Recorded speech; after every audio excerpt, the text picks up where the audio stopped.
আজকে দুপুরে যা যা রান্না করব সব রেডি করে নিয়েছি। রান্না করব ট্যাংরা মাছ, ডাঁটা, আলু দিয়ে রান্না করব। আর এই যে লাউ শাক রান্না করব, চিংড়ি ভুনা করব।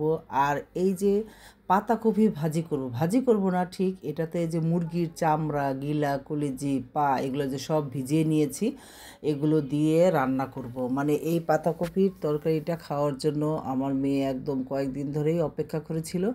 এই শীতের মানে এই পাতাকপি দিয়ে মুরগির চামড়া দিয়ে রান্না করলে বাচ্চারা অনেক বেশি পছন্দ করে। তা আমিও সেভাবেই রান্না করব আজকে। আর এইদিকে ট্যাংরা মাছটা রান্না করে নিয়েছি। ট্যাংরা মাছটা প্রথমে এক সুন্দর করে মশলা ভুনে নিয়েছি। ভুনে ডাঁটা আর এই যে একটা দুটো আলু দিয়েছি, দিয়ে এটা একটু ভুনে নিব। ভুনে পানি দিয়েই তারপরে ট্যাংরা মাছগুলো একটু ঝোল ঝোল করব।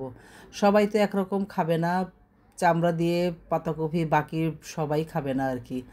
মানে বিশেষ করে আমার সাহেবই খাবে না, সে এটা পছন্দ করে না খেতে, চামড়া টামড়া খেতে। আর সবার পছন্দ তো আর একরকম না, কিন্তু আমাদের অনেক খেতে ভালো লাগে।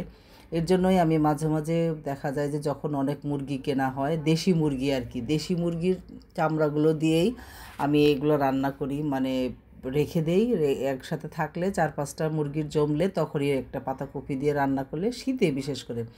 অন্য সময় করি না, অন্য সময় চামড়া রাখিও না, ফেলে দেই আর কি, খাই না আর কি।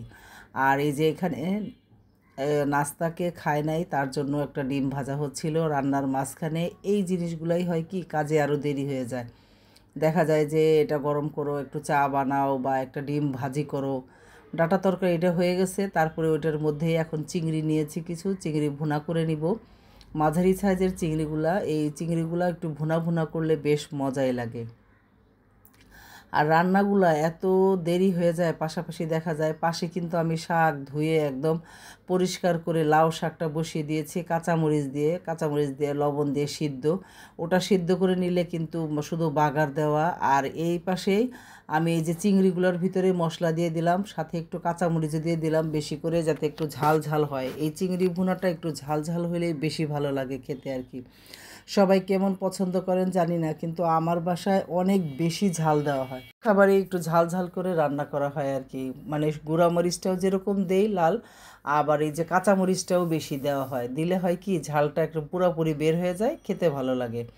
আর এই যে এখানে চিংড়িটা ভুনে এটার মধ্যে একটু পানি দিয়ে দিলাম, একটু সেদ্ধ হবে, বাস তারপরেই হয়ে যাবে আর কি।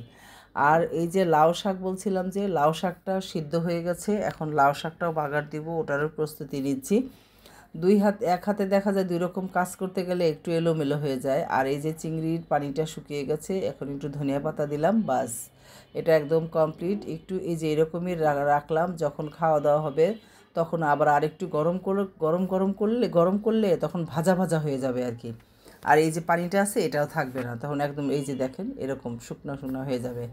আর এই যে লাউ শাকটা বলছিলাম, লাউ শাকের কিন্তু একদম পানি বের হয়েছিল অনেক, পানি শুকাতে শুকাতে অনেক দেরি হলো। তারপরে এই যে বাগারটা দিয়ে ফেললাম, শুকনো মরিচ দিয়েছি, রসুন পেঁয়াজ লাল করে লাউ শাকটা দিয়ে একদম। লাউ শাকটা এত নরম আর সুন্দর ছিল, অনেকগুলা শাক ছিল, একদম অল্প হয়ে গেছে, একদম দেখতেই পাচ্ছেন নরম হয়ে গেছে শাকগুলো, খেতেও অনেক ভালো লেগেছিল।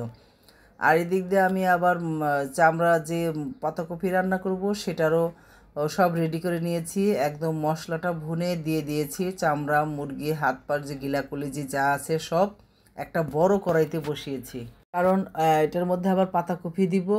কিন্তু কি হয়েছিল জানেন, মানে রান্না তো শেষ করেছিলাম, আমি বুঝতে পারি নাই পাতাকপি কম হয়ে গেছিলো। মানে পরে তো মেয়ে বলতেছে অনেক কম হয়ে গেছে পাতাকপি, মানে মুরগির বা চামড়া গিলাকলি যে অনুপাতে পাতাকপি একদম কম হয়ে গেছে।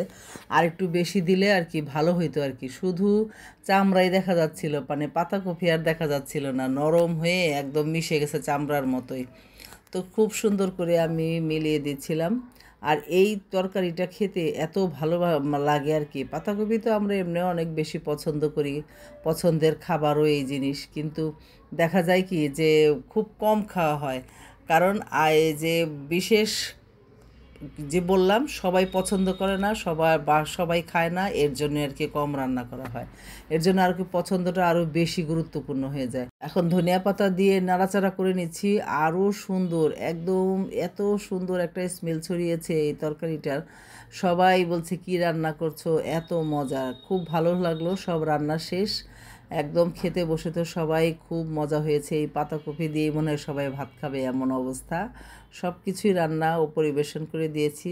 দুপুরে খাওয়া দাওয়া শেষ। আর এটা হচ্ছে বিকালবেলা যে কেক বানানো হয়েছিল, আমি যে ছোট কেকটা বানিয়েছিলাম সেই কেকটাই খাচ্ছিলাম। আর বড় কেকটা তো দিয়ে দিয়েছিলাম পারভিনকে। আর এই ছোট্ট কেকটা, এই কেকটা আমরা বাসার সবাই মিলে অল্প একটু একটু করে খেলাম, অনেক মজা হয়েছিল।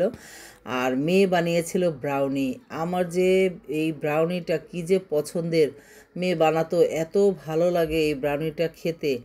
আমি অবশ্যই বানাবো এবং আপনাদের কাছে শেয়ার করব। তো এখন সামনে আর বানাবো না, রোজা চলে আসছে। রোজার পরে ঈদের ওই মৌসুমে আমি বানাবো এই ব্রাউনিটা। আমার যে কি পছন্দের, এটা যত মানে বাসায় মানে রেখে দেওয়া হবে আস্তে আস্তে একটু একটু আর একটু মানে শক্ত হবে, আর খেতে যে কি মজা লাগবে, মানে অনেক ভালো লাগে খেতে। আমি খুব পছন্দ করি, মানে কেকের থেকেও সবচেয়ে প্রিয় আমার এই ব্রাউনিটা। আর মেয়ে মাঝে মাঝেই বানাতো, আমার তো খুবই পছন্দের।